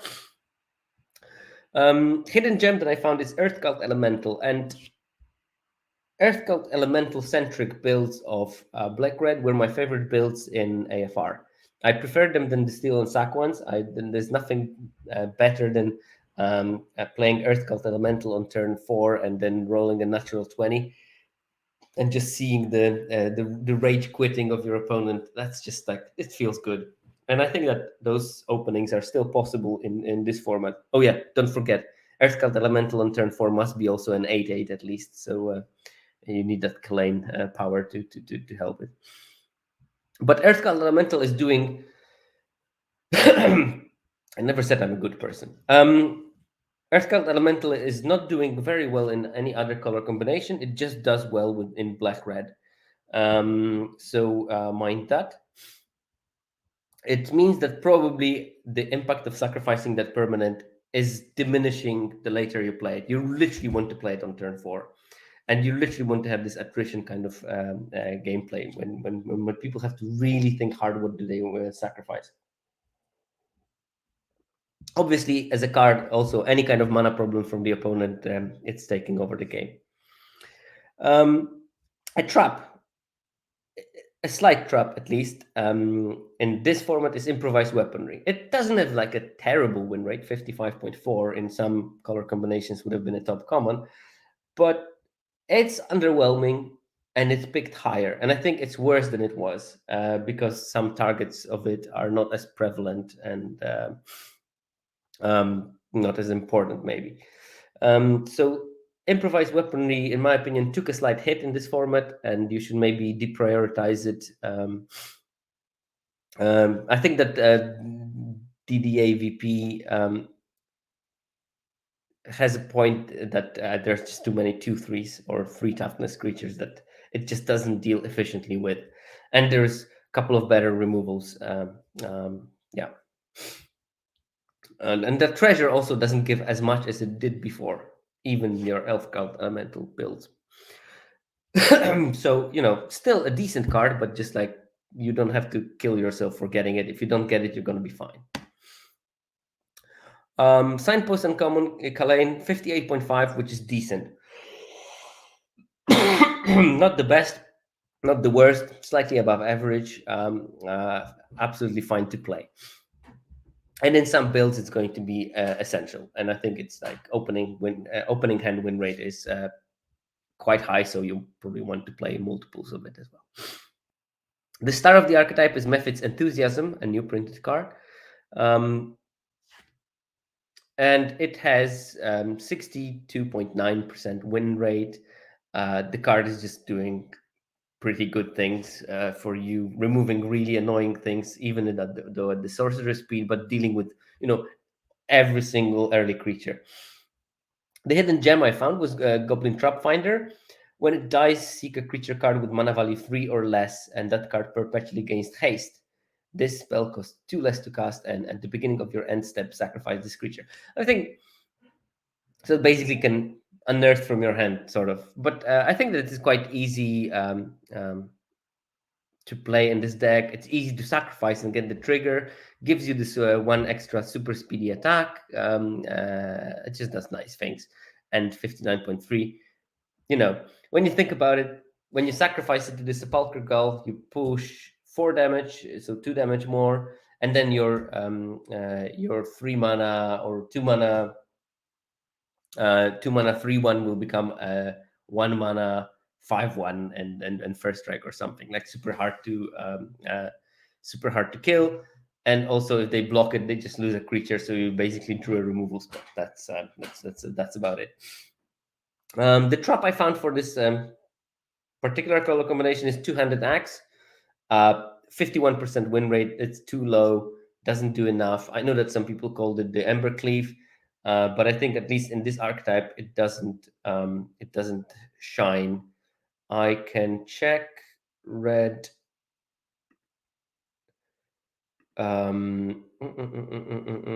Uncommons. How is it doing in other color combinations?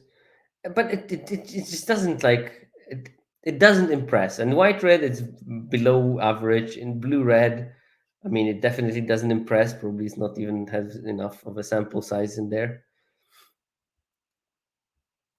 Yeah, no, it doesn't have enough of a sample size in blue red. Black red we know, and maybe in red green. Two-Handed Axe. 52.4%. It's probably not good enough, even though there is a hype of it being the new Ember Cleave. Maybe some builds that utilize it more efficiently will emerge, but it looks like a trap in black red at least.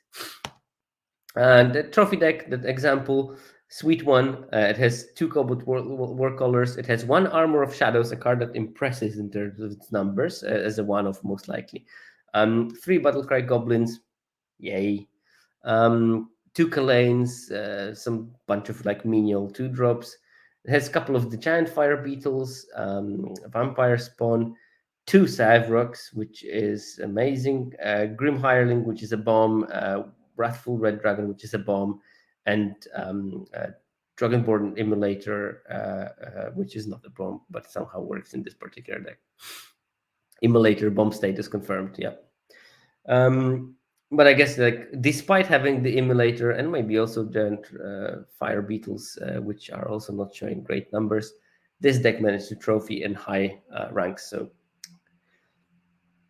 yeah, I mean, Armor Shadow is a bit of a blessed hippogriff at home, But when you think about it, if you attack with your giant fire beetles, they double block it to kill it, and then you play Armor of Shadows, it survives and kills one of the blockers, maybe even both. And you play the second giant fire beetles, you are pretty ahead. Or if you make that big swing with the Battlecry Goblin and they block it to kill it, and then you make it survive, you're pretty good. Uh, Again, Cyvrog, the same kind of thing might happen with it.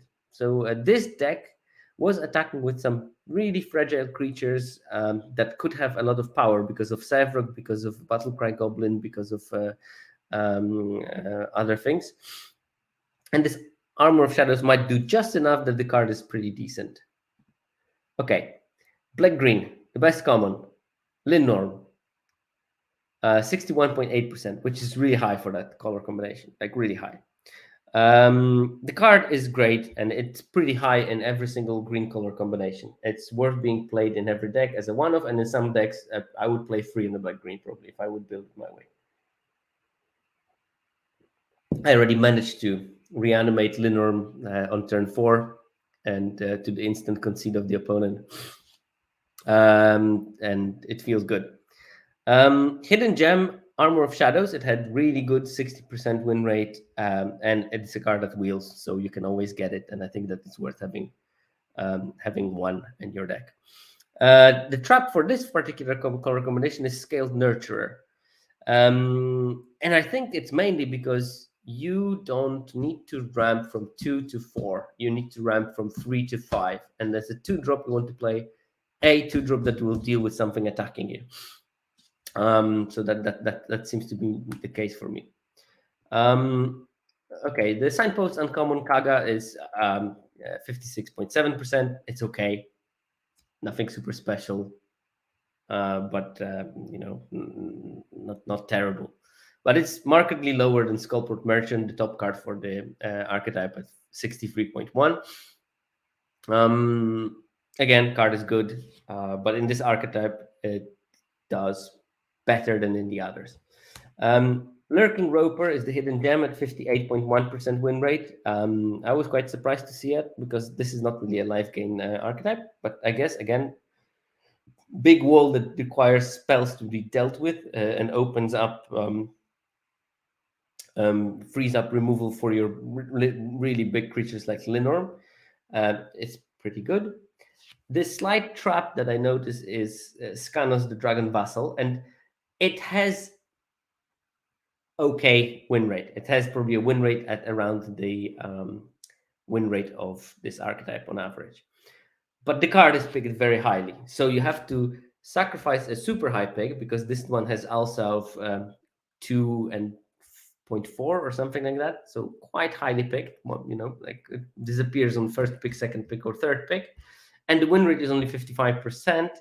This is not something that is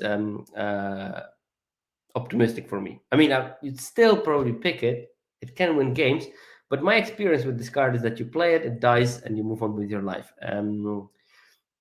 Rarely can achieve something, and you're afraid of blocking with it, so it leads to maybe bad blocking patterns. You probably just should play Ether Cup instead, and then live the best life through that. Right, this is the trophy deck that I found. Shambling Gust, a couple of Null Hunters. It does have the Scaled Nurturers, but again, it has good 4-drop. It also has the Reanimator spell, creature guy, so that might be interesting. Skullport Merchant, Arcane Archery, follow the tracks for ramping from 3 to 5, Grave Choice to Sewer Plagues, Ambition Dragonborn.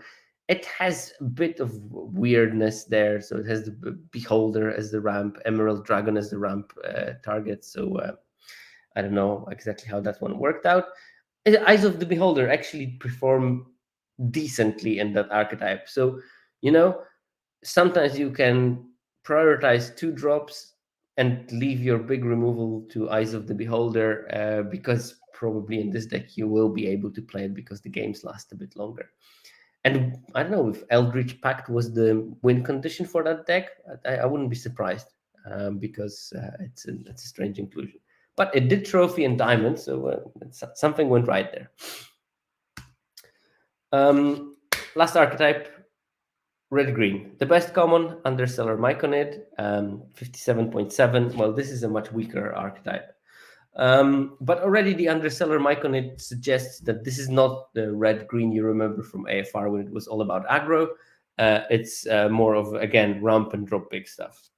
Hidden gem I found was Ettercap, 5 mana, 2/5 with reach, and it also has an adventure that can destroy target creature with flying. It performed solidly in there with 56% win rate, so slightly below the Underseller Myconid, but not that far away. So there might be something about needing to have reach and dealing with flyers, and this card as a one of will be just perfectly doing that. The trap that I found was Giant Fire Beetles, the 3 mana menace double team. It just probably doesn't fit with the plan that this deck has. It's a sort of aggressive small creature that is overpriced because you can get two of them. That's not what this deck wants to be doing. It wants the small creatures, by the way, like in the Underseller Myconid, where you can use the 1/1 to chump block something, gain life, and then manage to survive for a couple of more turns once you stop dropping big things. Obviously, Linorm and Headgorger Giant are quite high on the list of best commons in that particular color combination. Signpost, Dracos the Butcher, 54.9, so 55% win rate. Again, nothing impressive, nothing too terrible. Archetype Star is Draconic Muralist, so 4 mana for a 4/3 that when it dies, it brings Linorm to your hand. Yeah, 58.8. This card is good in every green color combination. It's just that in red green that was particularly good. I'm joking with the Linorm. It's a dragon, but most of the time it is going to be a Linorm though. So not much to say. The card just has good stats and draws you a card at the end of it. Hidden Gem is Gate to Manorborn, but also the red gate is performing well. And particularly in this archetype, those gates are performing well. It's probably because there is not much card draw in the color combination anyway. So having those gates is beneficial more than in other color combinations. They were quite high win rate cards with 56%. That's, both of them were at roughly the same level. If they both have a higher win rate than the Signpost Uncommon, that tells you something. The big and surprising trap that I found in this deck is the Null Hunting Party. The 6 mana 4/4. It costs 1 less for each attacking creature. Has double team, and on your turn has first strike. It's probably because your plan is not to attack early. This card is good when you attack on turn 3 with 3 creatures, and or on turn 4 with 3 creatures, and you drop that on the battlefield, and your opponent needs to deal with the 4/4 first strike next turn. That will draw another one. And in this deck combination, probably just doesn't happen. So most of the time, it's going to be a 6 mana 4/4 that maybe or maybe not will bring something else. At that stage, you probably want to play Linorm or Headgorger in one swift move. So Null Hunting Party. This deck is just not assertive early enough for you to play it. You will have to make unfavorable attacks, and you don't want that. So yeah, there you go. Example of a trophy deck. Cobalt Warcaller, Dueling Rapier, which had some numbers. I mean, it was okay in a couple of decks. Favorite enemy, that's the enchantment that makes you fight. There's Battlecry Goblin and 3 captains to support it. Scaled Nurturer, because here you have some ramping to 4.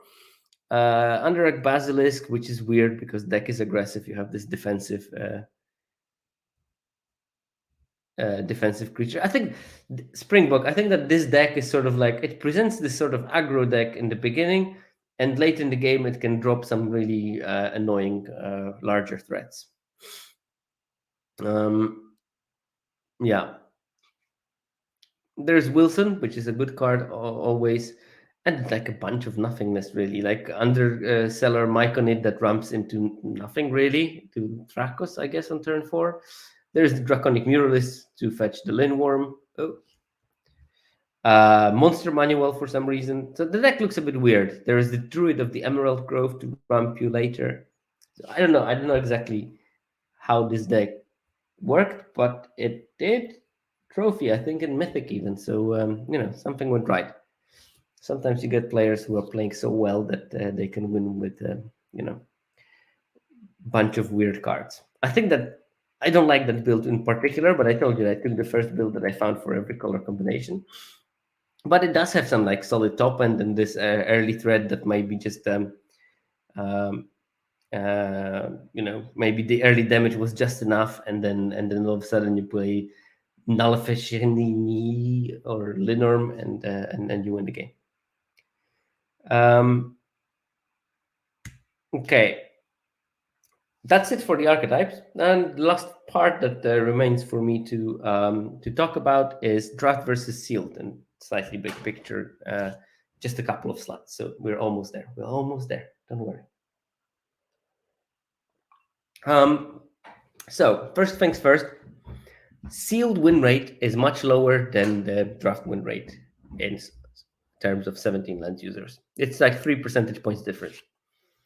Now, I don't know if it's because sealed is just more even, or is it because players with slightly lower skill level played more sealed and the grinders went straight to draft. I don't know. I would assume that good players would practice the sealed a bit because the sealed qualifiers come soon. But maybe they wanted to play draft first and figure out all the cards and then move to sealed. Who knows? So if there's an average of 3 percentage point win rate drop, almost every archetype, red bars are win rates in draft, blue bars are win rates in sealed. Almost in every archetype, the win rates in draft are higher than in sealed. One exception is it, and it's absolutely natural. It's still like low win rate. It's 50% win rate in is it in sealed, but 50% when the average for all the archetypes is 53 is way better than 49% when average for each archetype is 56.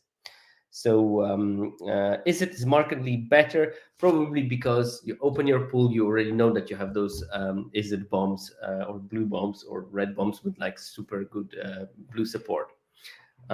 So with that, you probably shouldn't be worried about playing is it in sealed. What you should be worried playing is Simic and Demir, which have really bad win rates. And my guess would be that those decks need a bit more synergistic card pools, and sealed will just not provide you with those. Both Demir and Simic have a really low 45% win rate. So for in case of Simic, it's almost like a almost 10 percentage points drop between draft and sealed in terms of win rate. So maybe because Simic is a bit more A, B, C, A plus B plus C, getting all the components right is just tricky. So be wary about assembling a blue green deck or blue black. Now, I told you that is the only archetype where actually the win rate is slightly higher in sealed than in draft. Two other archetypes are quite close, and that's Gruul, which has a very similar win rate in sealed and draft, which means that in sealed it's really close to the average archetype, while it's way below the average in draft. And Boros, which has a small difference between sealed and draft. It's best in draft and it's also best in sealed. So the aggro strategies, even in the less synergistic sealed decks, seem to be also working. And yeah, in general, like Boros and Orzhov have a higher win rate than average, and the rest is sort of it's either close to average in Selesnya, Rakdos, and Golgari, or and Gruul maybe, or below average, as in Azorius, Izzet, Simic, and Dimir. Like all four blue archetypes are the bottom four. So read to it what you will. Okay. Now, which cards are doing? Hopefully, yes. Which cards are doing better in draft than in sealed? I have a list here of some cards. Rhyme Shield Frost Giant, for some reason, does 12 percentage points better in draft than it does in sealed. Then we have a bunch of bombs that do better in draft because maybe they need some synergy, I guess. And Horn of Valhalla and Lukamina Moon Druid. Kalane is doing better in draft than in sealed. Again, this card probably gains something from synergy. We have Inspiring Bard, Poison the Blade, but these cards are menial, so let's not put too much weight on it. Alora, this is another card that probably does well with synergy. Pseudo Dragon Familiar, I don't know. Drider, it does less worse in draft than it does in sealed, but it's mainly because in sealed it does atrociously. Two other cards that probably need synergy. So Raphael, Fiendish Savior, and Minthara of the Absolute, and Black Market Connections. And I'm going to actually check it live as we do it. Maybe it's something to do with sealed deck games for this format being slightly longer. Let's get this bloody Heroes of Baldur's Gate. And let's look at all the formats. Blah, blah, blah. Let's remove stuff from those graphs. Yep. Yep, yep, yep. Yep, yep, yep. Okay, so sealed is taking as long as it does in draft, and it has a higher advantage. Wow, that's funny. That's funny. That's so funny. I've just looked at the data for sealed and draft, and best of one draft and best of one seals. The games take exactly the same time, but there's a bigger on the play advantage for sealed than for draft by roughly 0.8 percentage points. And it's exactly the same thing with best of three draft and best of three sealed. Games take the same amount of time in draft and sealed, so there is no, because sometimes people say, oh, the sealed games are slower. They're not, according to this database, at least. But you can have a bigger advantage of being on the play, which is mind-boggling. Okay, interesting thing to dive into and look at the multi-format comparisons, for example. Right, let's go back to this one. So we have a bunch of other cards. Like Brick Market Connections might also need a bit more synergy, but it's weird that it has such a big advantage in draft. Yeah, Drider, your boy Drider. Gary Salad also does better in draft. I guess this is another card that requires synergy, and the rest is boring. There are a couple of cards that do better in sealed, and I think that one in particular that has way better numbers is You Find the Villain's Lair. That's the blue counterspell. The blue cancel variant that also lets you Fateless Looting basically for 3. 7.5 percentage points higher win rate in sealed than in draft. Well, judging by the fact that the sealed win rate is already on average 3 percentage points lower, this is quite a large difference. And it's still, not a great card by no stretch of imagination. But, and now I'm waiting for my Excel to warm up a bit and start doing stuff. But it has a 56% win rate in sealed. So that's above average.